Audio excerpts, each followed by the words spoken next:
Ahoy! New World's big announcement is happening next week, but that doesn't mean that you have to wait until then to find out anything about it. The devs have started leaking various bits of info, and there are additional details from data mining that give us a good outline of what's to come. And as many of you will be painfully aware, the game urgently needs it. First, some good news for those of you who already own New World. As far as we can tell, the content that is coming this year will be free. This was stated by a dev earlier this year on the New World Discord, and I think it may have been deleted since then. I couldn't find it anymore. However, in one of their recent videos where they censored a lot of their words, they said something about a cool thing for people who purchased the game and the expansion, which I believe is, again, that if you have those already, the content this year will be free.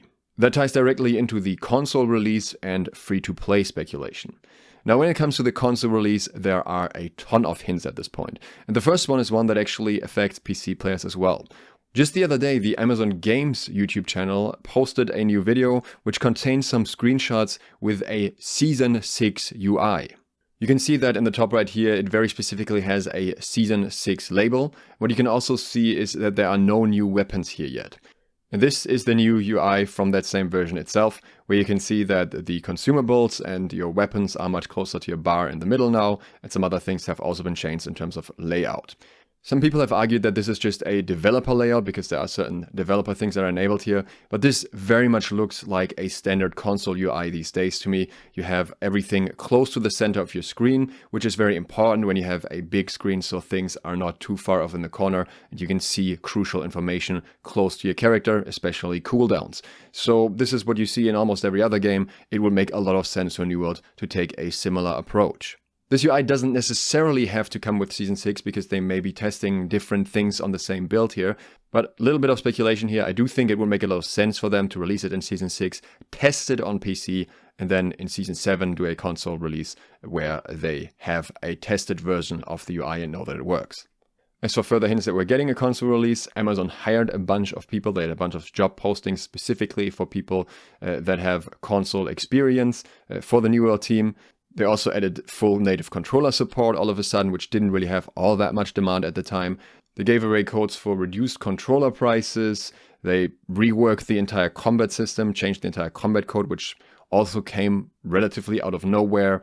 There was datamining mentioning something about a console version, and Scott also announced something about bringing in a lot of new players. So it all matches up, and there's very little reason to believe that the console release won't be happening. What we don't know is the exact timeline. Technically, they could announce it and drop the console release right away, or they could announce it for next year or anything in between. I think the most likely chance here, again, is Season 7. That's usually the point of the year where they have their biggest update, so towards autumn-ish. There's a lot of speculation about the crossplay aspect of it, and while we don't have definite information here, it is worth keeping in mind that they did release a completely new group finder, dungeon finder, PvP finder system that would really facilitate some form of crossplay. And it also makes sense in terms of combating low server populations. Just having more people from different platforms be together would be beneficial here. The censored interview very directly hinted at fresh start servers. This seems perfectly logical, so the console players really have a brand new experience. Question is if PC players will be allowed on those servers as well. There are arguments as to why that would be the case, so that they can play with their friends that are console, or why that wouldn't be the case, so they can't grief new players as much. Either way, it will also benefit the old servers because they will obviously be able to do cross-play activities with those servers. As for the free-to-play aspect of it all, we don't really have anything hinting towards that at the moment that I was able to find. What's technically possible that this could happen at some point, at least a free-to-play base version of the game where you need to buy the expansion. I don't see why they would do this with the console release, because obviously they would make a lot more money from the console players by selling them the game. If you want to hear more about New World in the future, consider subscribing and click the bell, and maybe liking this video. That would help me out a lot. Also a massive shout out to my patrons who are still supporting me. The next thing on the list is the raid. We know from data mining that there is going to be a raid. There's a raid in the files, which specifically mentions Medusa.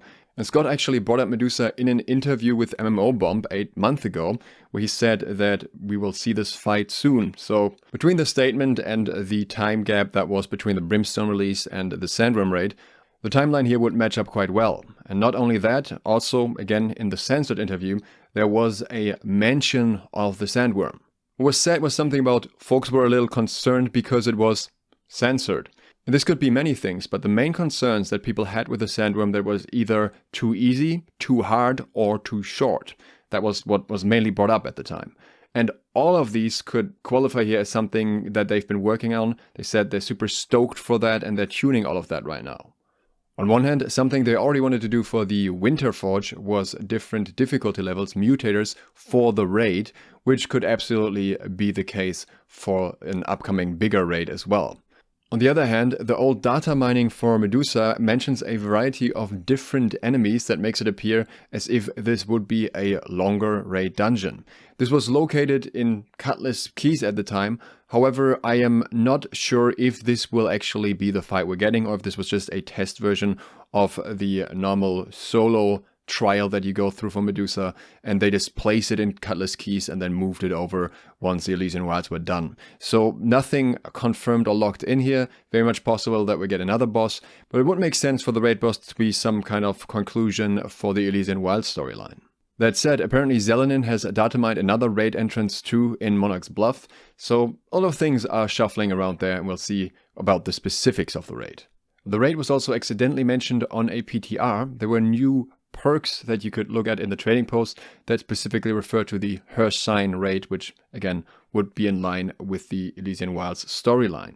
According to Finch Finley's data mining, there is a perk ID mentioning Season 7 perks, raid and PvP zone, so these would specifically be dated for Season 7, but we have to be careful with that because Finch is currently not a reliable source.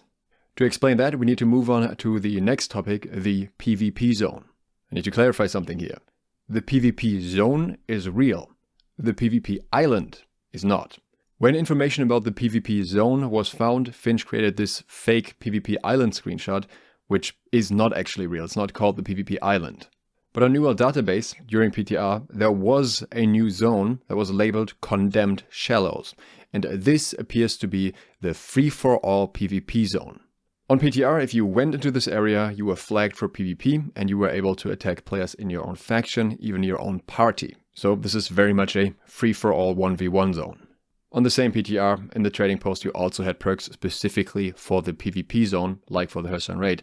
So really, various indicators showing us that there will be a PvP zone, just not necessarily an island, but rather a large area based on what it looks like. So pretty much a new zone, but that doesn't necessarily mean that that will be the only new zone. There is, however, another entirely different PvP aspect, which is matchmaking, which the devs have confirmed that they are working on. It seems likely that this would be tied to a 3v3 arena crossplay system, because they like to do these new system releases in connection with updating the features. Same thing they did for the expeditions, for example, with the new group finder. Not necessarily guaranteed though. There will likely not be casual wars this year, even though they're still interested in it, just based on how they've been talking about it in the past. And likely or possibly no new OPR map either, because Scott specifically said a new OPR map isn't really what we want, because it wouldn't be enough if it doesn't fundamentally change the systems, which makes me think that what he was hinting at with that was the PvP zone instead. The next thing that has been hinted at multiple times and is definitely coming is swimming. Now, in the past, they have said they would only introduce something like swimming if they have sufficient meat behind it, sufficient purpose for it. So, for example, bring along some diving mechanics and let you explore underwater and so on. So, likely, we'll not just get swimming across rivers, but more than that. We'll have to see about the details.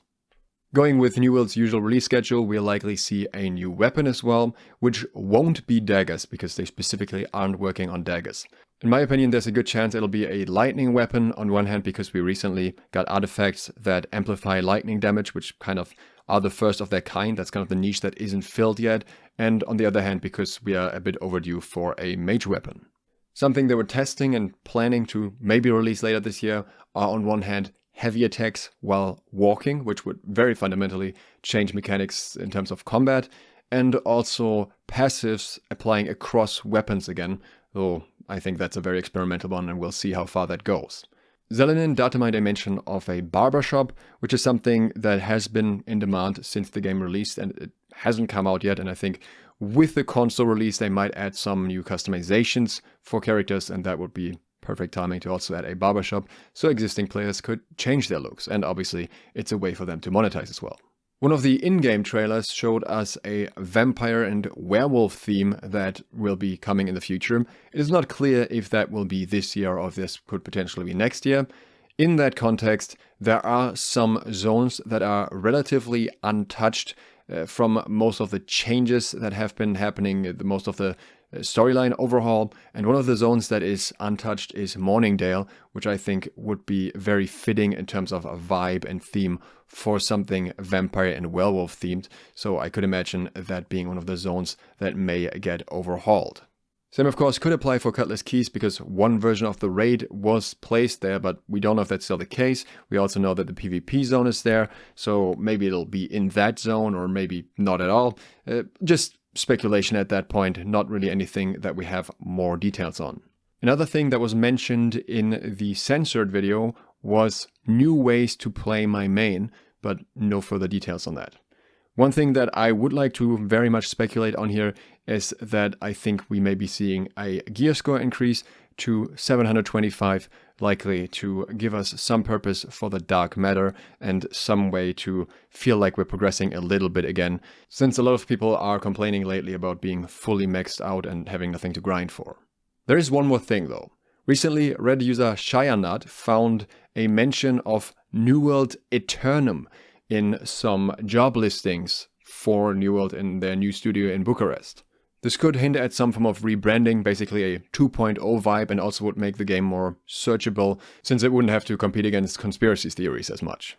People were quick to dismiss that because an older trailer already uses New World Aeternum Awaits, but that's not actually the same branding, because in that trailer, New World is still the logo. There's no New World Aeternum here. It just is called New World Aeternum Awaits. That's that particular trailer. And I was trying to find more mentions of New World Aeternum, and the only one I could find was another article that directly references this video, which could just as easily be the journalist misunderstanding which part of the video title is actually the game's name. So I don't think this rebrand is impossible, but I also wouldn't necessarily assume that it is definitely the case. This could just as easily be a mistake in the job listing. All in all, it's impossible to tell how long this will keep existing players busy though. That depends a lot on replayability and how much they make existing parts of the game more rewarding to replay as well. Personally, I've been burned too many times to get my hopes up for things beyond this at this point. If they get announced, very good, I'm happy. If this is what it is, then that is at least what I would expect to come. Once we hear anything new, I will of course let you know, so consider subscribing, clicking the bell if you're not subscribed yet, and maybe liking the video if you want to help out there. If you want to help me out further and get early trading tips in return, then consider doing so on Patreon. Thanks to my patrons who already do exactly that, and thank you for watching. Duke Sloth, out.